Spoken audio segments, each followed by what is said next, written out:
Hello and welcome everybody. I am the Infinite King, the King of Monkey, here to present to you my top 5 Anime Overlord. Of course, this list is not strictly based on power scaling, ew gross, but is primarily based on my opinion. If you do not agree, which I honestly don't see why you would disagree, this is the best comprehensive list of all the anime overlords of all time. But if you still insist on disagreeing, tell me in the comment section below who are your top anime overlord picks. If you enjoyed this video, please do leave a like and subscribe, as your support is greatly appreciated. Number 5, Sinbad from Magi. I mean, he's definitely one of the anime overlords that I love. Like, he's like one of the original OP character before Satoru Gojo. Like, I considered him the main protagonist of Magi. That's how impressive his feat is. Like, he overshadowed even the original main character, which is Aladdin, Morgiana, and Alibaba. He overshadowed all three of them just by sheer badassery. The moment he was born in the world, everyone was like, "Oh my goodness, this guy has so much potential. He might be the king atop of all king." Like, he overturned a lot of his monarchies around his era. He created his own monarch alliance, his own monarchy. Oh my goodness, from the ground up. And yet he's not even a monarch blood. He's a peasant born, and yet he was able to rise above the others, like respected by the others as well. So the fact that like there are all these powerful gems that give humans the ability to control all elements, to control superhuman abilities, and he has 7 of them, like to the point where he was banished by the gens to not step foot. None of his retainers or himself can ever step foot on like one of these Jin dungeons, and for good reason, because he was becoming too OP. He had 7 before the Jins were like, "Oh no, you need to stop, bro. You actually need to stop. You're becoming too overpowered right now." But that's why Sinbad will remain to be that guy in this list that's very overwhelmingly powerful in his own verse. So without further ado, number 5 would be Sinbad from Manga. Number 4 to number 2 is definitely gonna be more controversial because more people equate this to like power scale of these 3 characters, and I just don't want to do that. I'd rather have my own perspective on the overlords instead of just equating their power scale. I don't do the power scaling stuff. Like, if it were me, I'm gonna be heavily biased. So that's why I never do the power scaling stuff. And that's why I will start off with Eins Ulgon. Like, imagine this. Like, when you picture my entire list alone is that rise of power within their own verse. Like, the 2 characters, like the 4 and 5, they have to rise to power within their own world, with their own given world. Sinbad rose to power from being a peasant to being a monarchy of his own country.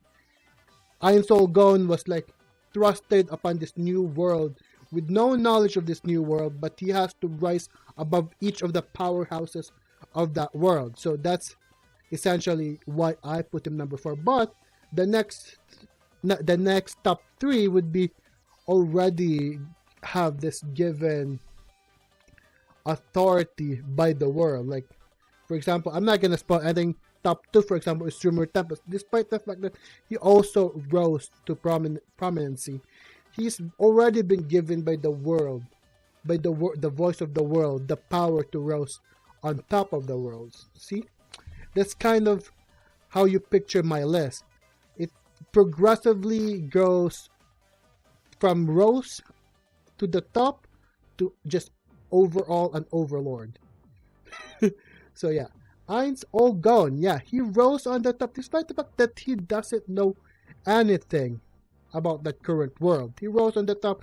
He conquered countries after countries after countries. Heck, even his subordinate Demiurge conquered his own country to use humans as a farming, as kind of farm animals. Like turn humans into farm animals, like farm human parts, essentially. That's what his subordinate Demiurge doing during season 1. That's why he's majorly absent during season 1, because in the shadow, Demiurge has been conquering countries, and the countries that he's been conquering, he turned into human forms. Happy it's Demiurge's human form.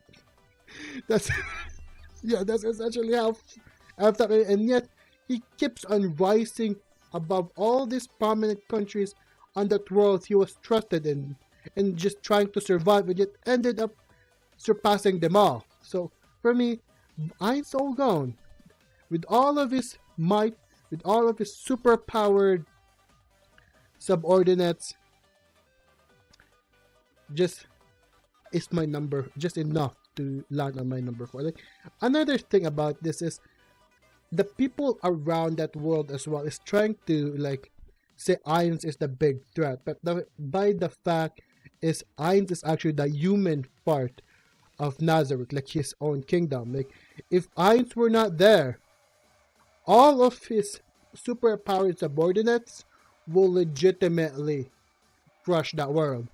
So I feel like if the world were to successfully extinguish Ainz, all of his subordinates, Shaltir, freaking Albedo, freaking Demiurge, will just attack everyone else because they have no leader. Ainz is essentially the one who's stopping that from doing. That misconception that Ainz is the overlord and the subordinate around him is like just following him around. No.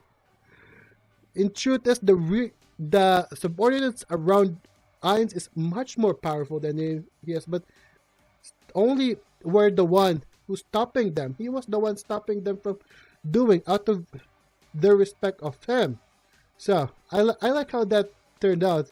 Like he's just the one controlling them, but he's not the one the more powerful one of them. Just saying, Ainz All Gone is definitely the one that rose to the top, because he needs to rise to the top because of how powerful his subordinates can be and how dangerous they can be if they're not in check. So number 4, Ainz All Gone. Number 3, Anos Voldigod. Okay, this is the story of Mr. Anos Voldigod. He was a demon king with this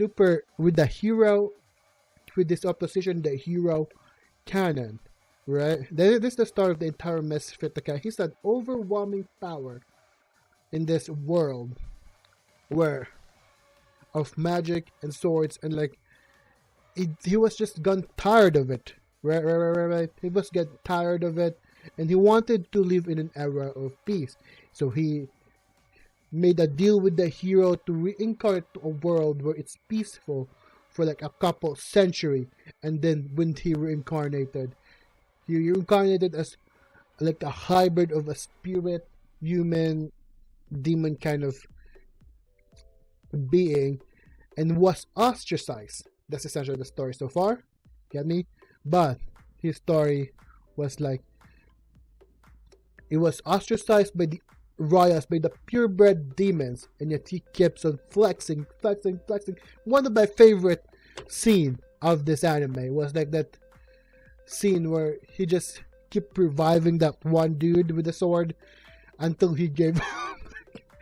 Dude, that got me, man. That got me to love how much of a badass Anos is, and for good reason too. He's given all this power by his world. He's already an overlord, and now he just had to conquer the hearts of the people around him. And now, at the end of it all, he was successful on reconquering his title, his nation, and now he has everything. I love that with Anos. And it's also very much of a gigacha. The fact that he helped the twins which is he is a fond of. He likes both of the twins. He helped rekindle the relationship essentially. That is what I love. Like I love his dynamic with the twins. I like his dynamic with the former hero canon.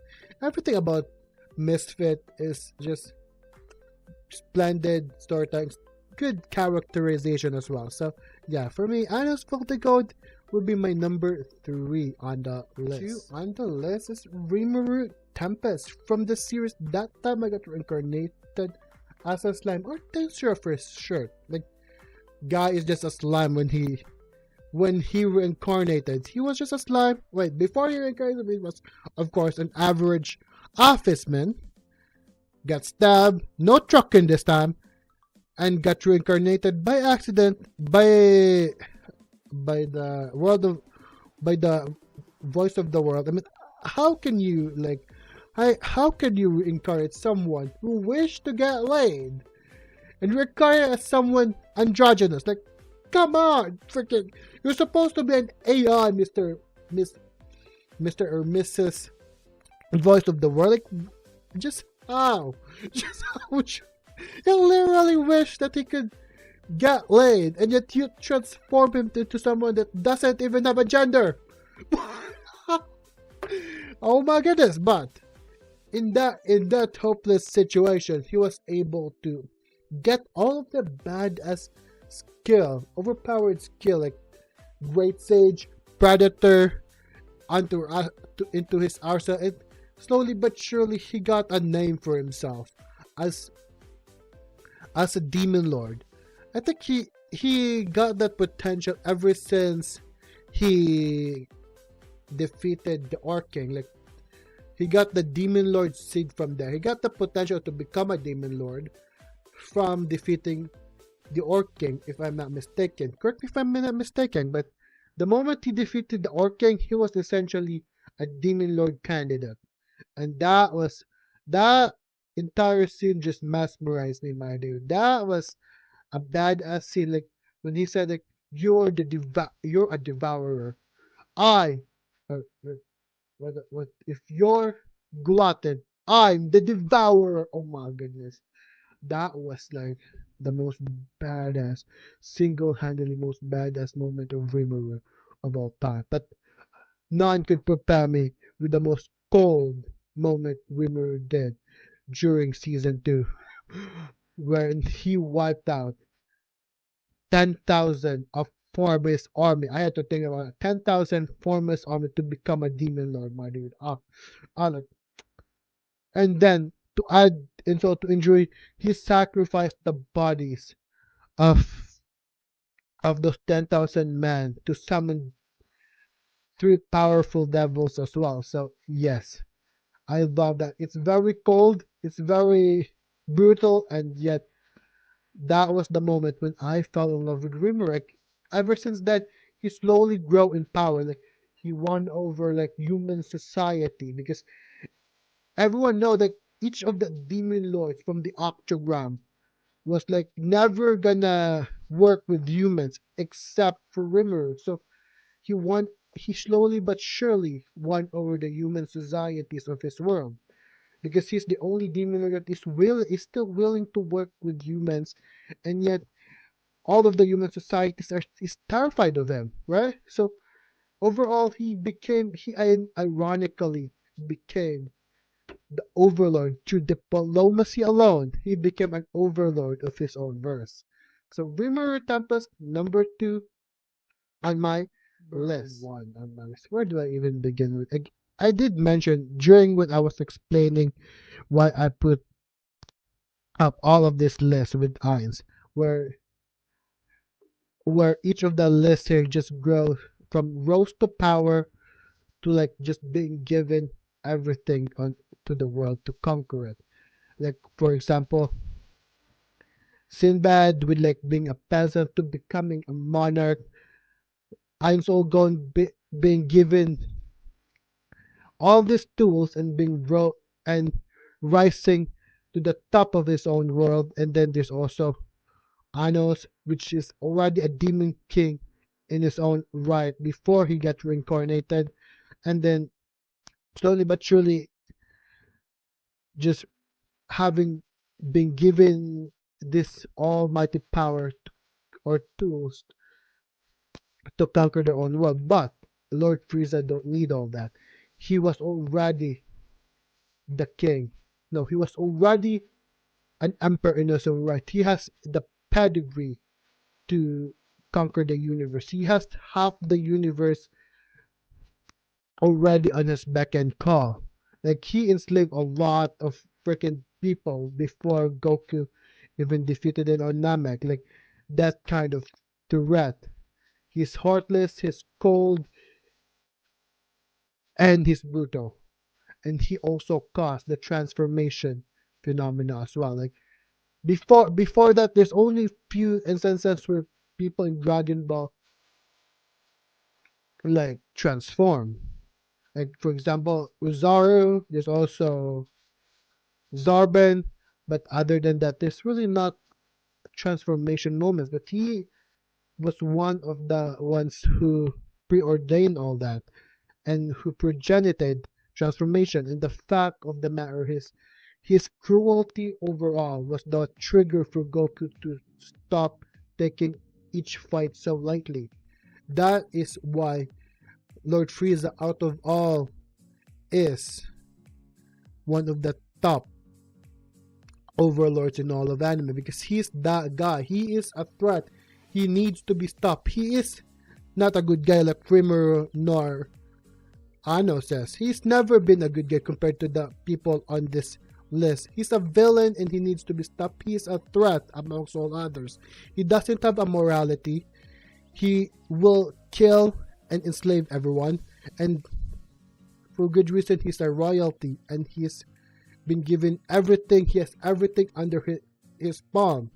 That's why I have Frieza in here. He's one of my top 10 top 10 villains of all time. Compared to Rimuru, Anos, Ain, Sinbad, he has no morals whatsoever. He will kill and slap everyone, and he needs to be stopped. Just said, out of all of them, he's definitely on top, and I love him for it, man. He's literally an icon on anime overlords and anime villainry. So yeah, Lord Frieza, number 1 on my list.